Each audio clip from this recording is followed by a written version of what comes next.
mensual que tenga. Yo tenemos una ley a partir.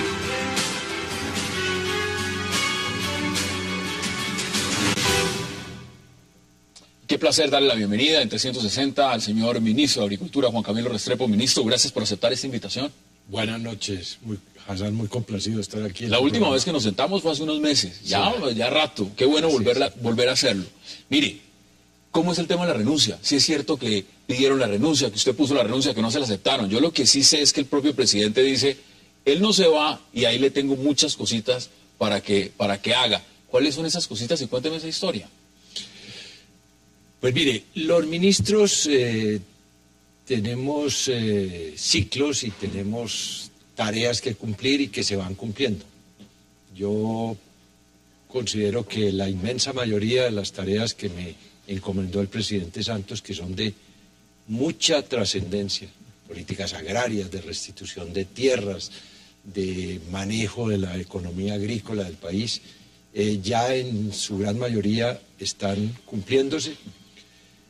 Pero con el presidente hemos convenido, como él lo anunció en su Twitter de hoy, que yo me voy a quedar un tiempo. Hay todavía unas tareas que... ¿Un tiempo es cuándo? ¿Un tiempo es un tiempo? No, eso verá el presidente y verán las circunstancias. Pero entonces eso es... Y las decisiones, cualquiera que ellas sean, las estamos tomando entre el presidente y yo mismo, porque en estos campos pues hay muchas personas que intervienen y que piden renuncias o que las... o ratifican. No, esta es una decisión de presidente y de ministro. Mire, vamos a los puntos de la agenda. Tema Fedegan. Las irregularidades en Fedegan. ¿Qué tan grave es el asunto en Fedegan? Permítame poner las cosas primero que todo en un contexto. ¿Por qué Fedegan y por qué las glosas y las observaciones del Ministerio de Agricultura? En el país existen lo que se llaman los fondos parafiscales. ¿Qué es un fondo parafiscal? Es un fondo que se nutre de contribuciones que hacen determinados sectores, como el cafetero, como el de la caña, como el de la panela, como el del azúcar. En fin, hay 16 fondos parafiscales en el país. Y la ley define quién administra ese fondo. Y ese fondo, en este caso que nos ocupa, se nutre de aportes de los ganaderos de Colombia y lo viene administrando Fedegan. Es Fondo Nacional de Ganado y Leche. El fondo que es parafiscal, recursos públicos, se llama el Fondo del Ganado y la Leche. Y la administradora es un gremio privado que se llama Fedegan. Bueno, ¿qué ha dicho la Corte Constitucional? Y este es un punto fundamental. La Corte Constitucional ha dicho, todo gremio o toda entidad privada que maneje un fondo parafiscal tiene que tener excelentes niveles de democracia en su organización, es decir, debe representar a una cantidad lo más grande posible de quienes pagan esa parafiscalidad y además tiene que tener unos excelentes índices de transparencia, de claridad, porque se trata finalmente de manejar recursos públicos. Entonces, el Ministerio de Agricultura, ¿qué le ha dicho a Fedegan y por qué se lo ha dicho? Le hemos dicho, primero que todo... Pero vamos por partes, ahí lo interrumpo. Usted dice lo siguiente, el tema de la claridad, de la transparencia. Es decir, ¿Fedegan no está siendo transparente en este caso? Allá voy a responder. Entonces, nosotros le hemos dicho básicamente dos cosas a Fedegan. Primero, usted, Fedegan, no cumple con los estándares de democratización que exige la Corte Constitucional para cada entidad que maneje un fondo parafiscal. Su representación ganadera es muy restringida. Allí están afiliados a Fedegan 10-15% apenas de los ganaderos que pagan la contribución parafiscal del total nacional. Y segundo, le hemos dicho, mire, nosotros hemos mandado a hacer una auditoría independiente, que no fue solo para Fedegan, la hicimos para otros dos fondos. Y hemos encontrado una serie de operaciones y de glosas que en síntesis conducen a que Fedegan le cargó al fondo de la carne y de la leche gastos y costos que no debería haberle cobrado. Ejemplo, usted dice que hubo utilización de 4.295 millones de pesos, o ese dice por lo menos el informe, en publicidad. Ahora, yo quiero que usted también vea, y usted lo ha visto, las declaraciones y las respuestas que le ha dado José Félix Laforí. Veamos qué ha contestado José Félix Laforí al respecto. Es evidente que el señor ministro de Agricultura, de manera atropellada, incluso violando el debido proceso, aún más eliminando el derecho de presunción de inocencia que tiene cualquier actor, público o privado, en Colombia, terminó por develar una serie de hechos que claramente tienen muchas inconsistencias. ¿Qué dice usted frente a las declaraciones, ministro? Es perfectamente infundado. Y permítame, retomo el hilo. De esa auditoría, que es independiente, surgen una serie de hechos que riñen con el criterio de la transparencia que la Corte Constitucional le exige a estas entidades que manejan fondos. Si quieren, ahora podemos hablar algunos de los ejemplos. Sí, claro, usted los puede poner sobre la mesa todos los que quiera. Entonces, se le ha dicho a Fedegan, usted tiene 6 meses para que adecúe sus estatutos, para que haga de Fedegan una entidad más democrática como lo exige la Corte Constitucional y para que establezca unos procedimientos de mayor claridad y de mayor transparencia en el manejo de cuentas. Si en esos 6 meses no se hacen esas reformas a los estatutos, el Ministerio de Agricultura entenderá que se ha incumplido esa disposición de la Corte Constitucional y no se renovará el mandato o el contrato que tiene firmado para que administre el Fondo de la Carne y de la Leche. ¿Es eso violación del derecho de defensa? 6 meses para que se adecúen unos estatutos, ni más faltaba. José Félix Laforí dice lo siguiente, dice, ese documento sobre el cual aparecen esas irregularidades es un documento preliminar. El ministro debió tener en cuenta la presunción de inocencia de Fedegan y no salir a los medios, no salir con la retórica y acusarnos directamente. Eso lo plantea y lo dice en una frase. El gobierno acusa a los gremios rurales de opacidad mientras negocia en secreto la política agropecuaria en La Habana. Son cortinas de humo. Pero mire, eso lo que él está mezclándole es política, algo que debería ser un análisis riguroso. ¿Qué tiene que ver La Habana con esto? Las conversaciones de La Habana a las cuales él se ha manifestado como un protuberante enemigo. ¿Han coincidido ustedes en el tema, por ejemplo, que vamos a hablar más adelante, claro, de las zonas de reserva campesina? Pero no tienen absolutamente nada que ver una cosa con la otra. Mire, lo que le está criticando y glosando el informe de auditoría son cosas como estas. Señor Laforí ni siquiera es representante legal del Fondo de la Carne y de la Leche. Puso a un secretario a que lo fuera. Pero, sin embargo, él puso al Fondo de la Carne y de la Leche a que le pagará sueldos, choferes, escoltas, viajes y honorarios. 600 millones de pesos que no tienen por qué asumirlo el Fondo de la Carne y la Leche de los ganaderos, sino que lo debió haber legítimo, que tenga chofer y demás, pero se lo clavaron al fondo los gastos y no a Fedegan, entidad privada. Pero el Fondo de la Carne y de la Leche tenía una casa estupenda aquí en la 38 con Caracas, que es patrimonio cultural. Pues se la terminaron vendiendo a Fedegan. El Fondo de la Carne, el Fondo Parafiscal, se pasó a vivir de arriendo. Y en 4 años le ha tenido que pagar a Fedegan el valor de la casa que vendió. Y cosas de esas. Es decir, gastos que en rigor, en transparencia y en decoro, Fedegan no tiene por qué cobrarle al fondo público administrado por ella. Pero el punto de fondo que quiero transmitirles es esto. Lo que estamos es haciendo la notificación de que este fondo, que es muy importante, que representa a todos los ganaderos que pagan la parafiscalidad, que pagan la vacuna de la aftosa, etcétera, tiene que manejarse con los criterios que la Corte Constitucional ha dicho. Y esto ya se lo habíamos dicho a Fedegan 4 o 5 veces. ¿Y qué dijeron antes? No, se habían hecho los locos. Yo ahí tengo las cartas que yo le he mandado. Por favor, recuerden que la Corte dice que tiene que ser más democrática la estructura. No habían hecho caso. Ahora les dimos 6 meses. Después de los 6 meses, ¿qué pasa? Digamos, Entonces tienen 6 meses. En 6 meses o adecúan los estatutos a los postulados de la Corte Constitucional o el Ministerio de Agricultura, actuando en nombre y representación del Gobierno Nacional, no le renovará a Fedegan el mandato de administrar el fondo público llamado Fondo de la Carne y de la Leche. Fuera del contexto inmediato que pueda hacer el Ministerio de Agricultura en ese caso, es decir, en 6 meses no se le renueva ese fondo a Fedegan.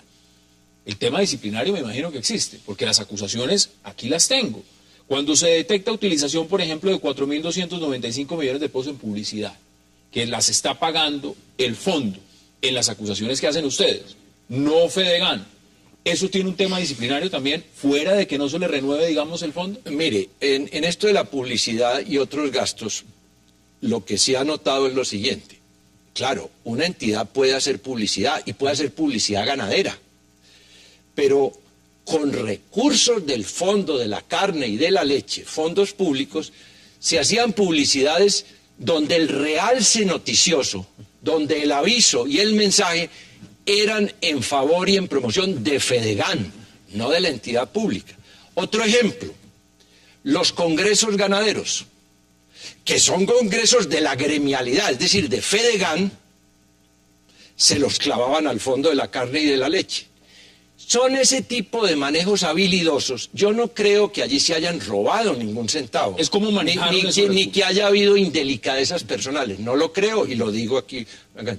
Pero uniendo cabos, uniendo indicios, sí muestra un comportamiento confianzudo y a veces abusivo, en donde, en síntesis,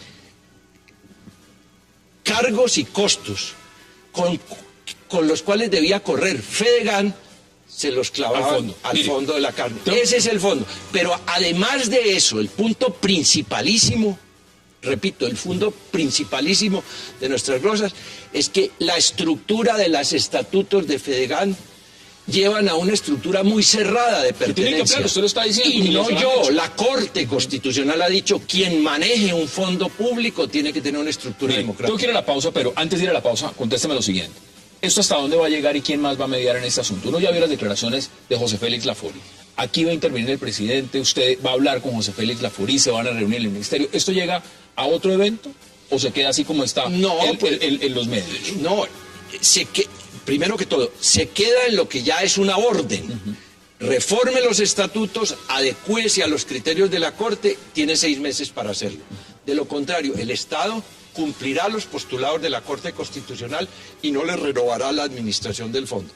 Del informe de la auditoría también le hemos dado traslado para que analice lo que sea pertinente a la Contraloría General de la República. Bueno, vamos a la pausa porque hay otros temas que quiero que hablemos, ministro. Vamos a la pausa y ya regresamos en 360.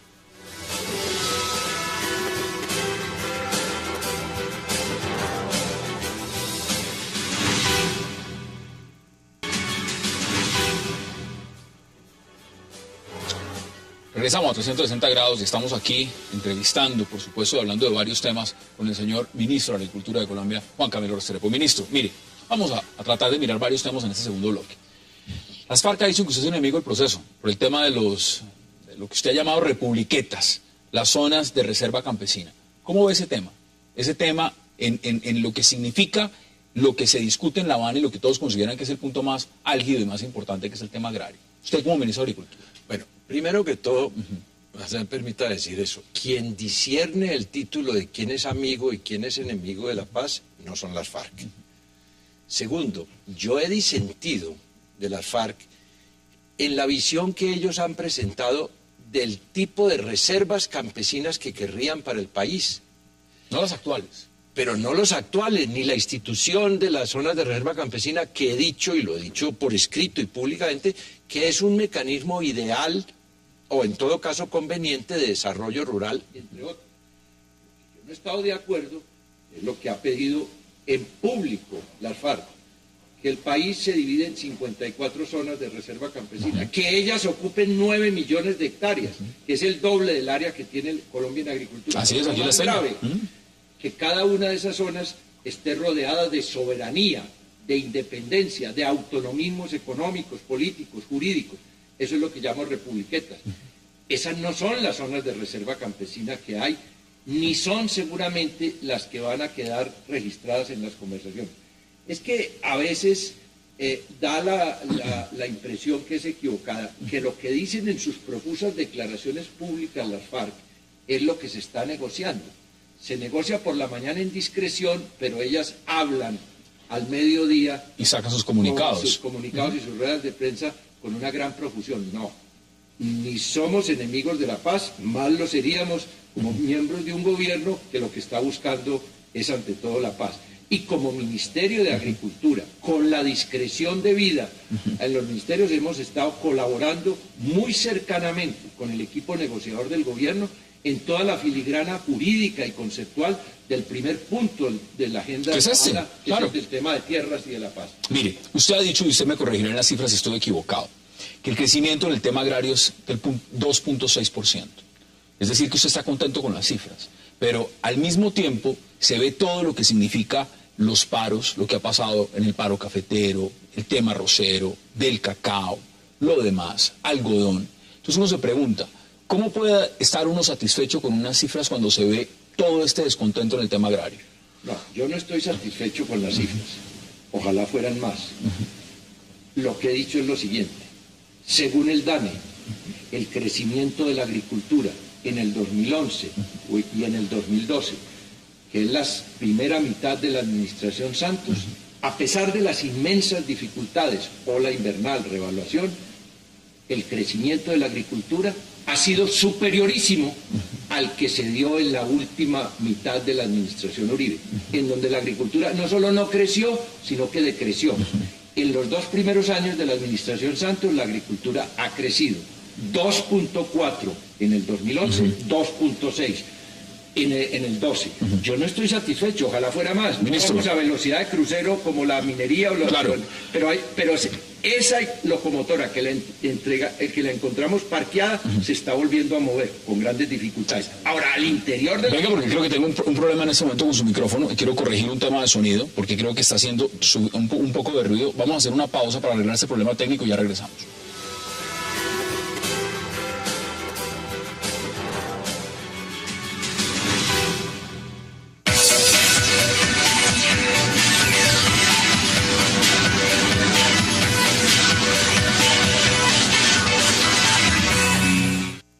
Conoce toda la información de tu deporte favorito. Envía ya fútbol al 35352 y suscríbete al mejor club de fútbol. Recuerda, fútbol al 35352. Regresamos con 360 grados.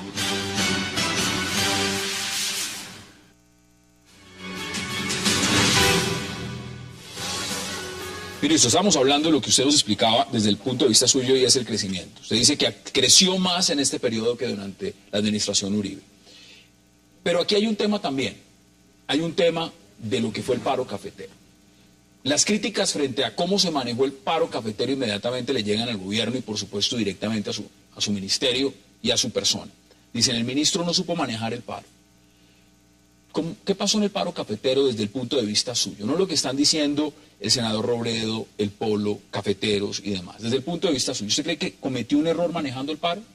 Mire, el paro deja lecciones para muchas personas y muchas gentes, para el Ministerio de Agricultura también. El Comité Nacional de Cafeteros, entre otras cosas, lo preside es el ministro de Hacienda. El ministro de Agricultura es uno más en esto. Y manejamos de común acuerdo este paro. El paro cafetero, ¿a qué condujo? En un momento dado, a que tuvimos cierres muy graves de carreteras, a que había un problema inclusive humanitario. Hubo gente que se murió en las ambulancias porque no lo dejaban pasar. Hubo comarcas enteras, como la del sur del país, Cauca, Nariño, completamente aisladas y desabastecidas. O el Caquetá. la gente perdiendo su producción de leche porque no podían ir a recogerla. Los avicultores perdieron 90.000 millones de pesos porque no podían trasladar las comidas. Entonces era el deber del gobierno, ya que se había planteado ese paro, que no lo generó el gobierno. Pero era un paro advertido, es decir, les avisaron con tiempo, vamos a paro, vamos a paro. La situación es una crisis, no fue algo de la noche a la mañana. No fue de la noche a la mañana, pero el gobierno venía trabajando desde la primera hora en los problemas cafeteros. Lo que pasa es que si nosotros hubiéramos accedido a las pretensiones iniciales de los del paro, no habría valido lo que costó sino 4 o 5 veces más. Y fuimos con diligencia y levantamos el paro. Había que hacerlo. El problema de la caficultura está asociado a que la producción de café se ha caído durante los últimos 4 años por diversas razones. Hay que importar café, pero no de ahora, viene de 4 años, y encima de eso el precio internacional se cayó en el último semestre. Entonces, sí, ojalá se hubiera podido evitar el paro, pero ya dado el paro, se actuó con diligencia y con prudencia. Resolvió usted mucho más rápido el tema arrocero. El tema arrocero fue una crisis que se superó más fácil. El paro arrocero lo resolvimos sin vías de hecho y además con una fórmula novedosísima e interesantísima. 0 costo fiscal, lo resolvió el Ministerio de Agricultura y puso de acuerdo a molineros y arroceros, por virtud del cual acuerdo los molineros se adquirieron el compromiso de no comprar el arroz por debajo de una línea base de unas franjas que se negociaron. Fue muy interesante ese acuerdo. Como arreglamos también sin paro el malestar cacaotero, por ejemplo. ¿Qué es lo que ha pasado? Sí, la agricultura en su conjunto, a pesar de la ola invernal, de las dificultades, algunos subsectores están teniendo dificultades, eso no lo negamos. El café, el cacao, por la caída de precio internacional, en ambos se ha desplomado 50%. No, y evidentemente hay unos elementos. La revaluación, el contrabando. Hablemos de contrabando. Mire, usted lo pone sobre el tapete. ¿Qué está pasando con el contrabando? Aquí se ha sentado FENAVE, aquí se ha sentado varios gremios que están diciendo el tema del contrabando nos está afectando durísimo. ¿Qué está pasando con el contrabando en el área? Con el contrabando están sucediendo fundamentalmente problemas asociados a la economía venezolana. Allá tiene unos precios artificiales a todos los géneros alimenticios, 40, 50, 60% más baratos que en Colombia.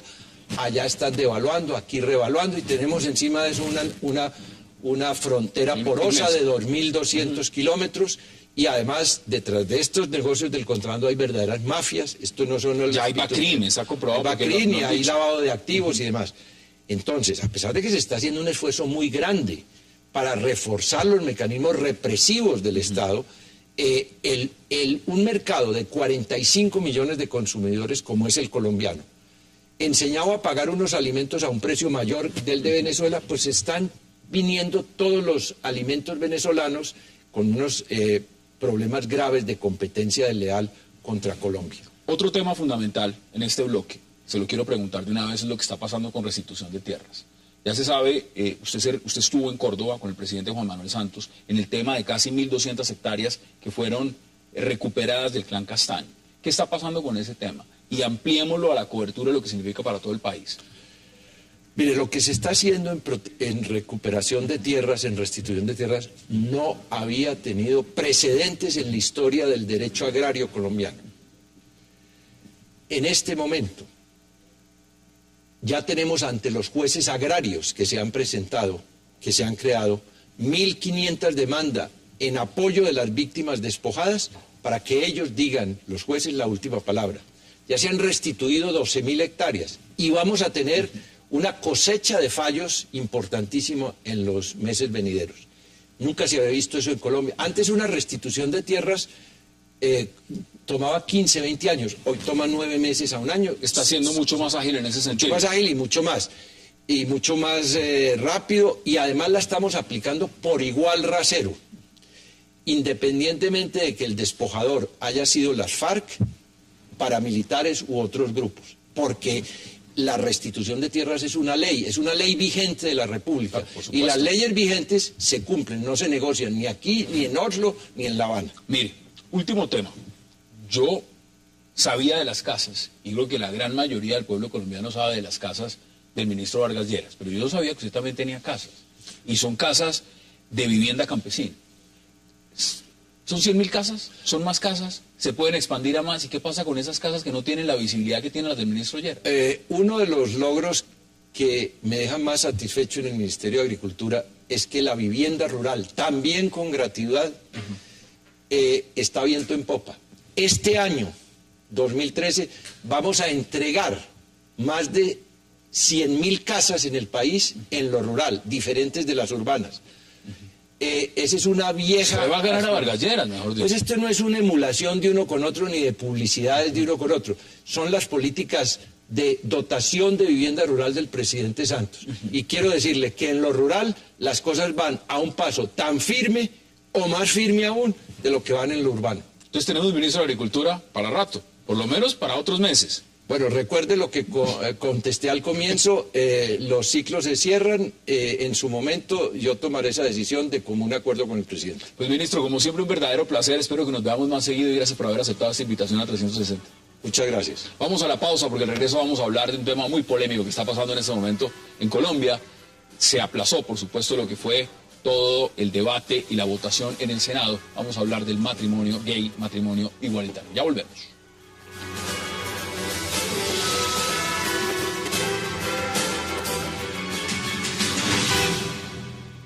Claro que hay una relación jurisprudencial y legal. Y claro que mientras haya dudas en Colombia y los colombianos las tengan, nosotros no vamos a dar ese paso. Colombianas y colombianos, si hay duda sobre esta figura, ante la duda abstente. Sobre lo que no tenemos duda es sobre los derechos civiles de los compatriotas homosexuales. Y sobre todo, sobre lo que no tenemos duda, es sobre el derecho de los niños y niñas colombianas a tener el referente de papá y mamá. Por eso, le pido a las mayorías de este Congreso que democráticamente se constituyen a la hora de votar, que voten negativamente esta propuesta, pero también le pido a esas mayorías que de manera conjunta empecemos a trabajar cuanto antes una nueva figura civil y contractual que le garantice los derechos a estas minorías, bajo la figura de la unión solemne civil. Bueno, regresamos a 360 grados, estamos viendo al senador Roy Barreras en su intervención y vamos a hablar de matrimonio igualitario, matrimonio gay, pueden llamar, le han puesto varios nombres. Y qué placer darle la bienvenida a la concejal Clara Lucía Sandoval, a Juan Carlos Lancheros también, a Catalina Ruiz Navarro, Catalina, por Dios, y también a nuestro amigo Guillermo Rodríguez. Catalina, ¿cómo va el tema? Me parece que hoy se vio... ¿Estuvo tranquilo? ¿Hay días que ha estado más...? No, hoy ha sido un gran día. A mí me parece que aunque es muy probable que este proyecto se hunda, hoy se empezó a ver un movimiento de muchas personas que estamos apoyando el matrimonio igualitario en Colombia. Fue maravilloso ver las personas que tuvieron una intervención en el debate del Senado. Creo que la madre de Arturo San Juan fue una intervención maravillosa, honesta, se dio un debate con altura y hermoso, y por el otro lado, los detractores del matrimonio igualitario llegaron con los argumentos más ridículos y absurdos del mundo, y que yo pienso al final eso se va a caer de su peso. La última vez que te dije que esto va a ser una realidad tarde o temprano, y yo creo que más temprano que tarde. Usted ha sido optimista, pero también no podemos desconocer lo que se ha llamado, anoche estuvo aquí el procurador, con quien usted se la lleva muy bien ideológicamente, y hablamos varios temas. Puede haber todas las marrullas políticas, obviamente todos los senadores dependen de... Y hablan de acuerdos, Partido Conservador, si allá Partido estaba de la U. Miriam respirándoles en la nuca, haciendo lobby, como ella misma le comenta a ¿cómo se llama? A Francisco el Pozudo, en su BlackBerry. Claro, él les está respirando en la nuca, pero eso no importa porque este es el espíritu de los tiempos, esto está pasando en todo el mundo y va a ser una realidad. Digamos, esto se hunde, digámoslo como lo están diciendo. Ahora se hunde, pero ahorita el proyecto se va a hundir, lo cual es una pena porque las decisiones terminan tomándose por la Corte Constitucional y por el devenir de los tiempos. Entonces, cuando uno espera este tipo de debates con posiciones cada vez más sólidas, si se quiere, científicamente, sociológicamente sustentadas, abiertos, ¿no? Sencillamente no lo hagamos. El próximo martes, ¿Quién lo va a votar? Mire, hoy vimos hablando al senador Roy Barreras, que firmó un pacto Pero Parece fíjate que no lo vota. los que pidieron el aplazamiento fueron los que lo quieren votar a favor, ¿no? Sí, pero Por falta de televisión pública. Por falta de No hay televisión, entonces no nos están pero viendo no el hay que debate. decir que es... No, lo a pesar de aplazaron que fueron Cable ellos. Noticias lo estaba transmitiendo. Claro, sí, nosotros ya estamos en la movida. Nosotros estamos Afortunadamente encima ustedes de lo estaban todo. transmitiendo. Sí, entonces...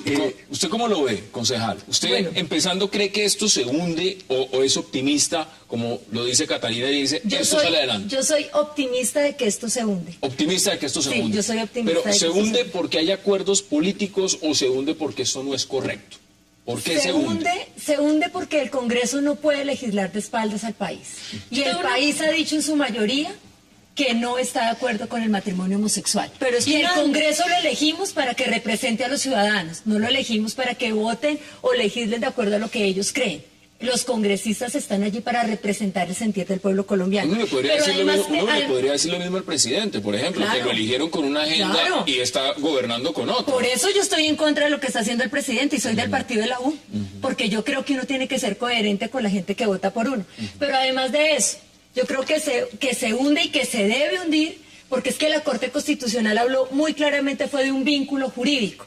Y como lo que se está tramitando en el Congreso no es el vínculo jurídico del que habló la Corte, sino que ellos fueron más allá con el matrimonio, desconociendo la sentencia de la Corte, se debe hundir, porque de ser así estarían aún desconociendo la sentencia de la Corte. Ahí la mesa está abierta, Yo quiero Guillermo. decir y bueno, dos cosas. Primero, que una democracia es para defender y proteger a las mayorías, no para que a las minorías, no para que las mayorías matoneen a un grupo minoritario. Claro que aquí los que Y matonean son las minorías, Yo le ¿no? quiero, ¿cómo vamos a matonear las minorías? O sea, yo le por quiero hacer una supuesto, pregunta si a la alguien ve el concejal. Twitter, por ejemplo, de los que estamos en contra, uno quedaría sorprendido de la cantidad de groserías, de vulgaridades, Bueno, de estoy no- de acuerdo. Sí, de todo lo que le escriben. Pero Entonces, yo los que tengo una matonean son pregunta. las minorías. Y el que se atreva a decir que no está de acuerdo con el matrimonio homosexual, ¿sabes qué le dicen? Sus argumentos son ridículos, Porque lo absurdos. son. No, Pero no es un exacto, argumento entonces eso ad hominem. En Es que si cambio, alguien yo hace un nunca- argumento ridículo, yo hay no- que decirle qué argumento tan ridículo. Yo le tengo una pregunta, concejal. Claro, las que quieres. ¿Por qué considera que los homosexuales son ciudadanos de segunda categoría y que no tienen los mismos derechos que los homosexuales? No, ¿Por no, qué no. le parece que no son ciudadanos con los mismos derechos que yo o que usted? Bueno, lo primero Bueno, que yo no quiero- sé cuál es su orientación sexual, disculpe, lo asumo que es heterosexual, lo pero no lo sé. primero que quiero decirles es que yo siempre doy un debate con mucho respeto. Y lo segundo que quiero decirte es que yo no considero que los homosexuales sean de segunda ¿Y categoría. entonces por qué quiere negarles un derecho? ¿Puedo hablar? Sí, le estoy preguntando, ¿por qué quiere negarles un por favor. derecho Es si que no son de termino segunda responder. categoría? Esa es la segunda pregunta. Adelante. Voy a responder la Adelante. primera.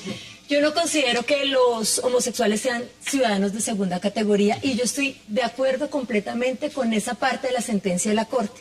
Es que la Corte dice textualmente, y lo podría leer acá, dice, las parejas homosexuales no son iguales a las parejas heterosexuales. Y dice, por lo tanto, dice la Corte, no hay imperativo constitucional de darles tratamiento igual. La Por Corte dice que conforman una familia, lo dice clarísimo, claramente. ¿Cómo va a cambiar No, es que eso? yo leí la sentencia. Yo no también. me tienes que decir. Entonces, lo que dice la Corte es, como los supuestos son distintos, pero hay un déficit de derechos, tenemos que proteger unos derechos. Entonces hay que crear un vínculo jurídico, no el matrimonio. Es más, ¿sabes cómo dice la sentencia? Dice, no procede la analogía total. Claro. No procede la analogía total. Entonces lo Pero que es yo un estoy tema- diciendo es un tema de derechos. claro, es un tema de derechos y hay que dar unos derechos, pero como hay unos supuestos distintos, se tiene que crear un vínculo distinto que proteja esos derechos. Vamos por esa parte, porque Por otro Guillermo no ha lado, intervenido y está que se habla. A ver, Guillermo. ¿Cómo Pero usted yo esos no me argumentos sobre contestó la porque mesa? son de Porque no segunda me están- categoría. Bueno, yo lo respondí claramente. parece. Las sanciones de trazar Este es el debate, mire, así está el Congreso. y sin radicalismo de parte y parte. Dejando hablar. Pienso, desde luego, querida concejal, el escenario propicio para estos debates es el Congreso de la República. Es el legitimado, constitucional, no sé si moralmente, pero constitucionalmente Pero lo si no tiene. quieren votar. Ahora, Hassan, Los que están a Colombia, favor no quieren Colombia votar. es un país, no es un país laico. Aquí nos han vendido la idea que Colombia no es un país laico. Colombia es un país aconfesional, que es diferente a ser un país laico. Y está en múltiples sentencias de la Corte Constitucional. Ahora, le voy a decir una cosa, Hassan. La sentencia del 2011 que exhortó al Congreso de la República para que legisle sobre vínculos jurídicos Es una sentencia inani, es una sentencia que no tiene una utilidad pública. Que el interés público y general, el interés público y general es de las mayorías. Las minorías tienen una protección y la protección, la misma legislación y la Constitución los protege. Para eso existen mecanismos tales como la discriminación inversa que la Constitución da para que los homosexuales, que son una minoría, tengan una protección. Yo no quiero entrar a decir que es que a señalar o a decir que si estoy mal, pero pienso que no es el momento histórico, Hassan. Desde el año 2001, pero cuando no es histórico ahora. ¿Por qué se está debatiendo al mismo tiempo en Estados Unidos? En todas partes del mundo. Hoy en Nueva Zelanda aprobaron el matrimonio homosexual. Y esto va a pasar con todos los países uno por uno. Pero eso no quiere decir que porque entonces en Estados Unidos es legal que cada ciudadano ande armado, vamos a hacer lo mismo en Colombia. No, y no quiere decir que porque en Japón no se usan los abogados, en Colombia vamos a acabar el Estado social. Porque aquí también tiene una pregunta que no se la han contestado. Sí, claro, mira, yo creo que hay, digamos, varias cosas. O sea, al final, ¿qué es lo que va a pasar? El Congreso no va a legislar en esta legislatura sobre el tema. ¿Se lava las manos? Se va a lavar las manos y ahí sí va usted a reconocer que la sentencia que usted, digamos, critica y con la que uno puede estar de acuerdo o no, pero es la sentencia que existe, esa sentencia va a permitir que a partir del 20 de junio de este año, dos personas del mismo sexo acudan a una notaría o frente a un juez a decirles que por favor les reconozca la unión que tienen con plenos con plenos efectos civiles. Sí. Ahora, pero no se llama matrimonio. No estamos discutiendo eso no es suficiente. Lo que le estoy diciendo es que eso va a ocurrir. Ahora, ¿cuál es la consecuencia práctica? Pues que como no existe ley, como el Congreso no ha regulado el tema, ni a favor ni en contra, sino simplemente se abstuvo de regularlo, pues ahí va a haber una incertidumbre jurídica y entonces le tocará nuevamente a la Corte Constitucional, por vía de jurisprudencia, regular el asunto. Sí, tengo que hacer la pausa, pero hay muchos puntos sobre la mesa. Vamos a la pausa en 360 y ya regresamos.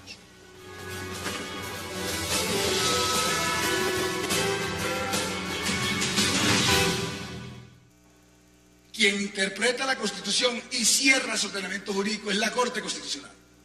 Y ahí queda claro que el concepto de familia no solamente es hombre y mujer. Porque en ese artículo 42, a pesar de que se hablaba de un hombre y una mujer, no negaba otros tipos de núcleo familiar. Por ejemplo, el de una madre cabeza de familia es un núcleo familiar. También es un núcleo familiar hombre-hombre para pareja y mujer-mujer también para pareja en este caso. Y eso lo dejó muy claro la Corte Constitucional. En su parte resolutiva, entonces termina quitando la palabra matrimonio y se inventan algo que se llama unión solemne y que lo hace para buscar los 9 votos, doctor Honorio Galvis, en la Corte Constitucional. Regresamos a 360, senador Armando Benedetti. Yo quiero volver sobre un tema, porque el tema acá fundamental, todos dicen es derechos, es igualdad de derechos. Armando Benedetti, el día de hoy en el Senado decía lo siguiente: es como cuando en Estados Unidos, en la década de los 60, se le estaba permitiendo a la gente de color, a los afroamericanos, a los hombres negros y mujeres negras, decirles, bueno, ahora pueden usar el transporte público, pero lo pueden usar atrás. O van a poder usar el baño de la casa, pero el baño de atrás. Si es un tema de derechos, no solamente de mirarlo en el contexto de si es familia o no, en el siglo XXI, un ciudadano normal en cualquier parte del mundo, y cuando digo normal no es una palabra adecuada, pero un ciudadano del común no debería tener la misma calidad y los mismos derechos, absolutamente todos, independientemente del género, independientemente de su religión. ¿Esos derechos se están poniendo sobre la mesa con este tema o no? Si todos nosotros estamos pagando impuestos, ¿por qué no podemos tener todos los mismos derechos? Eso está desde antes plasmado. La Constitución en su artículo 13 habla claramente de no tener ningún tipo de discriminación. Entonces, ¿por qué independiente a su condición sexual, a su orientación sexual, sexual, ¿por qué sea la que discriminar sea? a los homosexuales y negarles un derecho? ¿Por qué no se puede Yo no casar? conozco al primer homosexual que le hayan dicho en un trabajo no entra por ser homosexual. Pero si le dicen que no se puede casar, ¿y por qué tienen que aguantarse eso? poco eso sí negar un poco la realidad. A ver. Es decir, Y además, por ahí, sí por ahí sí, sucede. no. Sí, claro que sí. O sea, me va a decir que no hay discriminación No, de los sí, pero homosexuales por Dios, en que sí. Colombia. En todo lugar, Hay uno que me dice porque que en no puede Bogotá casarse. En O sea, Bogotá es al contrario. Así sea mal trabajador. ¿En Bogotá es al contrario? En la administración de Bogotá, así sea una persona mal trabajador, si es homosexual no lo pueden echar. Porque donde lo llegan a echar, al jefe se le arma un escándalo tan grande que no puede hacerlo. Entonces dice, toca sacar, y yo tengo Usted ahí... está poniendo en hicimos duda el la calidad debate. del trabajo de los homosexuales que No, por trabajan supuesto para que el no. distrito en Colombia. Sí, No, tema. absolutamente. Uno no Acá hay puede dos- desviar el acá hay debate de dos esta cosas. manera para manipular. Una cosa es el matrimonio, otra cosa es el concepto de familia. Sí, y en eso yo quiero hablar. Resulta que la Corte hace algo. La Corte coge el artículo 42 y lo divide en dos. Y dice, vamos a hablar una cosa.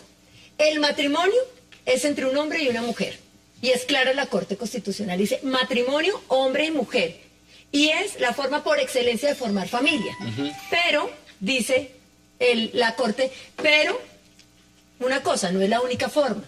Y entonces dice, hay muchas formas de familia. El abuelito que crió a la Hay nieta, muchas. formó una familia, la Con madre hombres. soltera formó una familia, y por analogía también hay parejas homosexuales que forman familia. Entonces lo que dice la Corte es, familia la pueden constituir muchas clases de relaciones familiares, perdón, pero matrimonio es entre un hombre y una mujer. Y eso sí lo dice muy claramente la Corte. Entonces, aquí lo que se está discutiendo en el Congreso de la República es el matrimonio. Y yo sé que muchos de los que están a favor de ese matrimonio homosexual no han leído bien la sentencia de la Corte. Pero no deberían no tener derechos, es decir, una son familia, derechos igual un para concepto de todos. familia, un Sí. hombre con un hombre, homosexuales, no deberían de tener, Mira, yo te si quiero- se pueden constituir como familia, Es que no eso deberían también el derecho Pero, Hassan, de acceder al matrimonio. Es que el tema es el siguiente. El tema es el siguiente. La Corte Constitucional efectivamente reconoció que la Constitución dice que el matrimonio es entre un hombre y una mujer. Digamos, ahí no hay duda. ¿Dónde está la laguna o el vacío? En que la Corte dijo, pero las parejas homosexuales que también tienen derecho a conformar una familia tienen la posibilidad de crear un vínculo contractual. Y se quedó calladita. Digamos que eso fue parte del consenso. Nunca dijo matrimonio. Perdón, eso fue parte del consenso al momento de expedir la sentencia. ¿Qué está haciendo la Corte? Si la Corte hubiera dicho que también, que a pesar de que la Constitución no lo prohíbe, también el matrimonio entre parejas homosexuales, digamos, se podía llamar así, matrimonio, entonces se le hubiera venido el mundo encima. ¿Qué hizo la Corte inteligentemente? Le dijo, mire, legislador, usted regula ese vínculo Sí, contractual. le Si usted mandó- le quiere- le mandó si la usted pelota al Congreso. si usted le quiere poner a ese vínculo, ese perdón, vínculo pero si contractual, usted, matrimonio si no usted me le lo- quiere más poner a grave. ese vínculo contractual el nombre de matrimonio, hágalo. Si no le quiere poner ese nombre y No, le no, quiere no, poner no, otro, no, no. hágalo Hassan, también. sí, No, lo no, más eso grave sí no es de esto, cierto. lo más No, grave de esto, Hassan, es que se disfraza una figura jurídica que la legislación desde hace muchos años le daba la posibilidad de tener seguridad jurídica a las parejas homosexuales. No, pero es que eso no es lo mismo que tener podían un en cualquier matrimonio. momento los No es lo homosexuales mismo que tener un matrimonio. constituir una sociedad patrimonial de hecho. Pero ¿por qué de no puede derecho. ser un Es más, matrimonio como ahora, todo el mundo? con esto lo que viene es un esguince jurídico para que cualquiera quiera hacerle el esguince Mira, fiscal, ¿Es un testamentario. esguince No, jurídico? claro que no, es el deber histórico aprobar el matrimonio igualitario. Mira, yo quiero decirlo, tengo una pregunta para ti y tengo Solo que 10 decir países una en el cosa. mundo Dale, tienen y yo- aprobado el bueno, tiene que matrimonio. quedar 3 minutos. Este debate- Tengo que quiero decir aprovecharlo. una cosa. No, pero por favor, este debate ha llegado a la mezquindad que ese grupo de activistas de un hombre y una mujer publican en sus argumentos la siguiente frase. Dicen, pero ¿de qué se quejan los homosexuales si ellos se pueden casar? Claro, siempre y cuando se casen con una persona de su sexo opuesto. Con ese cinismo condenan a unas personas que tienen los mismos derechos que todos a vivir infelices y a vivir de manera hipócrita, y eso es absolutamente absurdo. Si No, usted no, me no, dice que en Bogotá no discriminan a los trabajadores que son homosexuales, no lo dígame sé. si no conoce el La caso concejal- de la Daniel concejal- Sastoque, no que sé quién es trabajó Daniel en la Sastoque. Procuraduría, que es activista LGBTI, en No sé donde lo quién es Daniel matonearon Sastoque. Yo lo y que lo sí sé- echaron de la Procuraduría por ser homosexual. Yo le En la puedo- misma yo le puedo Procuraduría decir- debería yo le- defender sus yo le derechos. puedo decir Bueno. más bien, Hassan, de cuántos casos de acoso de homosexuales a heterosexuales en muchas entidades. ¿Qué? que se han Casos, dado. no, quiero saber las pero cifras, me por voy a favor. decir- Y ese sería otro debate. Y nada corrupción más de me menores. gustaría ese mostrar sería los otro mensajes que A me mí me llegan. gustaría pero- esos pero, casos perdón, con mire, detalles yo creo que económicos. uno no Vamos por puede- partes, vamos por Una partes. parte. Concejal, deme sus conclusiones Ok. en 30 Yo segundos solamente sobre quiero este decirle tema. algo a él. Dice él que ahí dijo, póngale el nombre que sea y puede tocar el matrimonio. Yo voy a decir lo que dice expresamente la Corte. Dice, tiene ese vínculo, tiene unos límites que tienen que ver con la no afectación y reconocimiento de expresa protección del artículo 42 contiene respecto al matrimonio como institución. ¿Y el artículo 42 qué dice? Perdóname, ¿qué dice la Corte? La Corte dice, no solamente no habla de matrimonio, sino que dice ese vínculo jurídico tiene un límite. ¿Y cuál es el límite? Ese vínculo jurídico no puede tocar la naturaleza del matrimonio que está en el artículo 42. ¿Y que está en el artículo 42? Entre un hombre y una mujer. Así que la Corte fue supremamente clara. O sea, en su concepto fue clara la Corte y eso tendría que ir al Congreso. El Congreso no lo votan. Deben sus conclusiones en 20 segundos. Y una cosa más, el Congreso sí lo quiere votar. Y el Congreso sí, lo va a votar y lo va a votar de forma negativa y después del 20 de junio del 2013 vamos a yo creo que uno no puede poner a todo el mundo en la misma bolsa. O sea, así como hay parejas heterosexuales que son un verdadero desastre, también hay parejas homosexuales que le pueden ahorrar mucho ejemplo de muchas cosas. Entonces, tal vez, en vez de estar uno satanizando al uno o al otro por su forma de pensar, más bien porque no nos sentamos a ver cómo es que regulamos este asunto de una forma racional como personas civilizadas en el siglo XXI. 20 segundos. Las capacidades para formar una familia no dependen de la orientación sexual. Esto no es un problema de lenguaje, esto no es un problema de creencias, esto es un problema de igualdad de derechos para todos los ciudadanos colombianos que tenemos los mismos deberes y debemos tener los mismos derechos. Señor, concluyos este debate en 20 segundos. Hassan, es muy complejo, pero le puedo decir que los homosexuales en cualquier país tienen los mismos derechos que los heterosexuales. No hay que discriminarlos, hay que respetarlos. No se pueden casar, entonces? Pero una cosa es eso y otra cosa es el matrimonio. Tiene todos los derechos, solo el 10%, solo 10 países del globo tienen aprobado el matrimonio. Y le digo una cosa, Hassan. Lo más importante que viene es que, independiente a este debate y a lo que diga el Congreso, la Corte dice que a partir del 20 de junio del 2013, los homosexuales podrán ir a acudir a los jueces o notarios para acudir a ese vínculo. Lo que pasa es que ellos quieren veamos qué pasa, matrimonio, no quieren y el Congreso va a pasar la vergüenza de su vida. Cambiar el concepto de matrimonio es cambiar la sociedad. Gracias por aceptar la invitación. Catalina, como siempre, gracias. Y Guillermo, gracias por aceptar la invitación. Gracias por la invitación. A ustedes, gracias por acompañarnos. Nos vemos de nuevo mañana aquí, misma hora, 8 p.m., para seguir debatiendo la agenda política de Colombia y del mundo. Hasta una próxima oportunidad.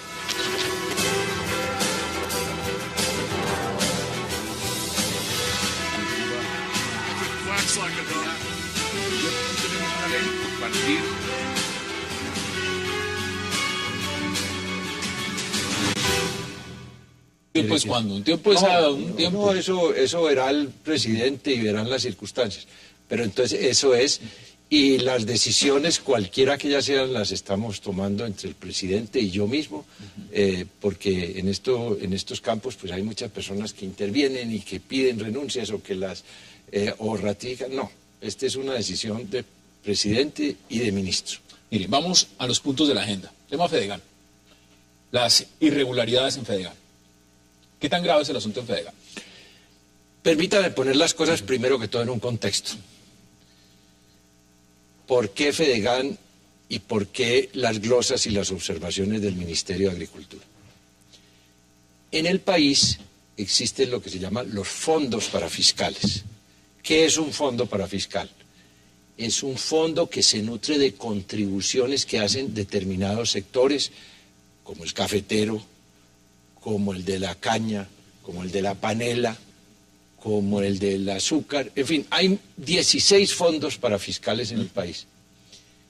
Y la ley define quién administra ese fondo.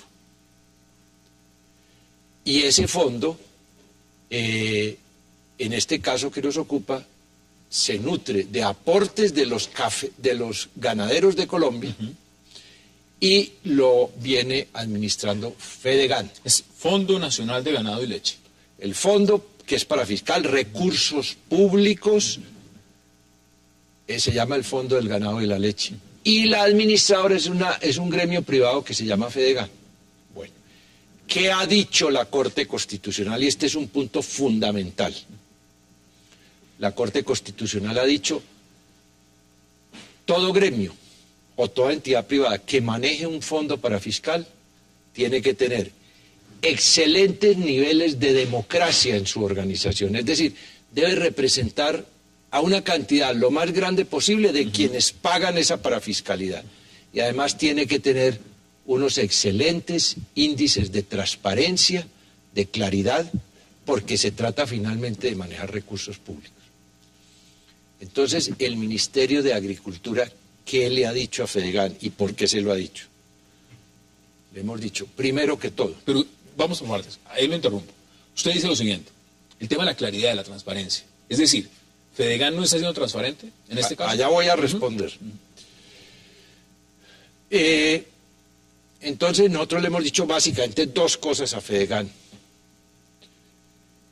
Primero, usted...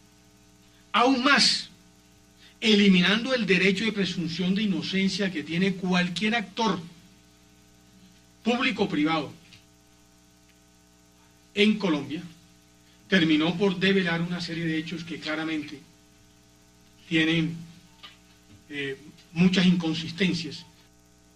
¿Qué dice usted frente a las declaraciones, ministro? Es perfectamente infundado.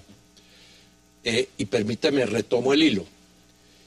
De esa auditoría, que es independiente, surgen una serie de hechos que riñen con el criterio de la transparencia que la Corte Constitucional le exige a estas entidades que manejan fondos. Si quieren, ahora podemos hablar algunos de los ejemplos. Sí, claro, usted los puede poner sobre la mesa todos los que quiera.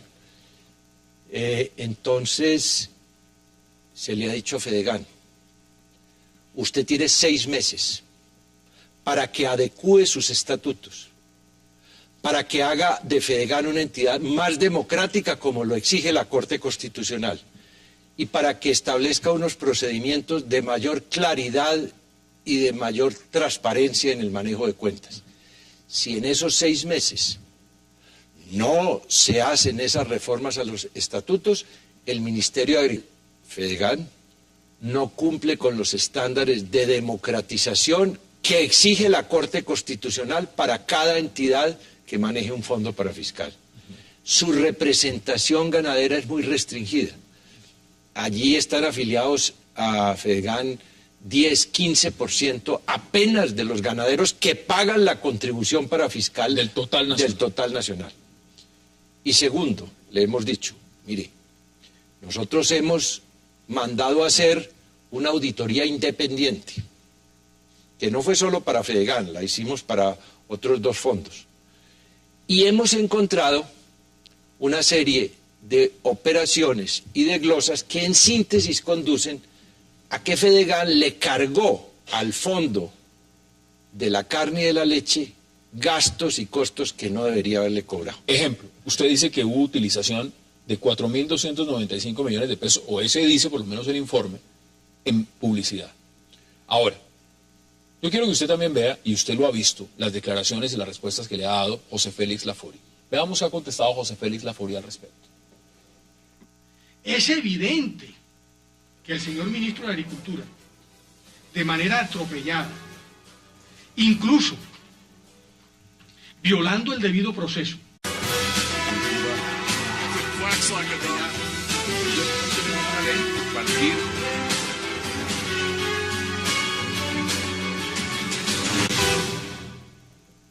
Qué placer darle la bienvenida en 360 al señor ministro de Agricultura, Juan Camilo Restrepo. Ministro, gracias por aceptar esta invitación.